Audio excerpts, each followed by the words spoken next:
clinical examination, patient was conscious, coherent and cooperative, his vitals were stable, and hematological investigations were within normal limits.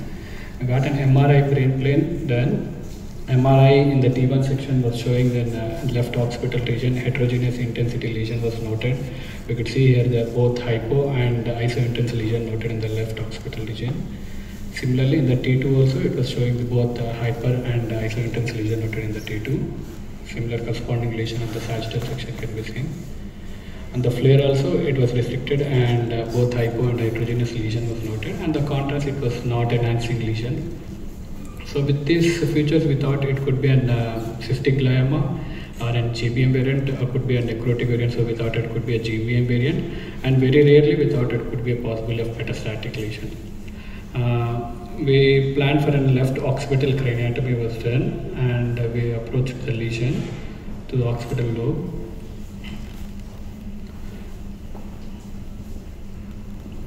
And corticotomy was done. This was on tumor fluorescence. Once we approached the tumor, we could see the tumor was soft and mildly vascular was there, tumor. The part which we are coagulating was the tumor. And after getting into the tumor, we had a few 5 to 10 ml of xanthoplasmic fluid was aspirated.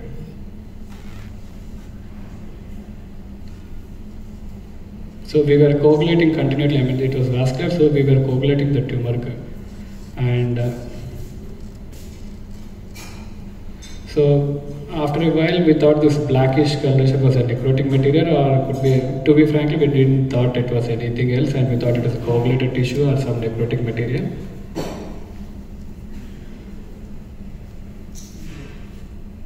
This was all the necrotic material which we removed.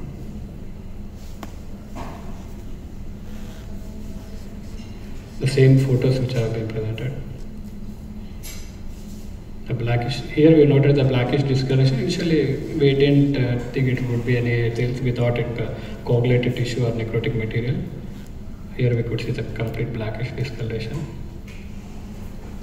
And histopathology, this was a histopathological slide. The A slide was then low power one, which was showing the cellular tumor, and the B slide B is a high power slide. It was showing pleomorphs, spindle cells, polygonal and pigment, and the brownish color was the pigmented tissue present. And in the slide C, we could see the giant cells present with eosinophilic stains, and the slide D was a lymphoplastic. And with this, we wanted an ICH markers to be done, and the IDH1 R132 was negative, which is usually for the GBM, and GFAP tumor marker was for the glial marker. It could be present both positive in the PXA and GBM. CD34, which was specific for the PXA, was positive for this case, and synaptophysin was a neuronal differentiation. And the proliferative markers Ka67 and P53 were very low, which ruled out the GBM variant.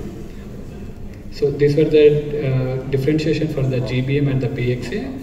PXA GFAP was positive, and it could be positive in the both GBM also. IDH marker was negative, synaptophysin was negative, both positive and negative.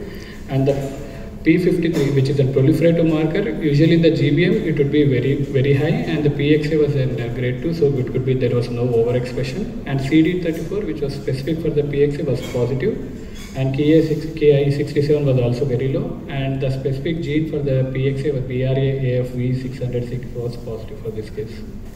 With this, HB reported was a pigmented variant of pleomorphic xanthosarcoma, which was a WHO grade 2, and the post-operative period was uneventful. As you could see, the WHO variant, it came under grade 2. So astrocytic tumors with melanin or neuromelanin pigmentations are very rare, and only few cases have been reported in the literature still now. So it is usually PXA is a very rare astrocytic tumor. It is usually presented with intractable seizures, which usually occurs in children and young adults, and it's usually seen in the superior cortex of the temporal lobe. So why does the astrocytic tumor in this case has presented with the melanin? I mean, why it was pigmented? For this, when we reviewed the literature, and while we were operating, we never thought it could be a pigmented tissue. We thought it was a coagulated tissue or necrotic tissue. After the pathological report has come, then we started reading the literature. The few of the literature states that Vanderberg et al. He states that the associating components of central neuroepithelial cell derivatives are usually they are capable of melanosomal melanin production. That was one hypothesis. And Antony et al. And Costa et al. Also reported that melanosomal melanin pigment is present in desmoplastic infantile ganglioglioma. So there were only 6 cases reported with the pigmented PXA. The other cases were all reported by the pathologist, so we couldn't find any MRI images in the previous reports. The only reported case was this one with the left temporal lobe, which was heterogeneous intensity was seen. These are the 8 cases reported in the literature. As you could see, only PXA was reported as 5 cases, and the rest of the cases were gangliogliomas.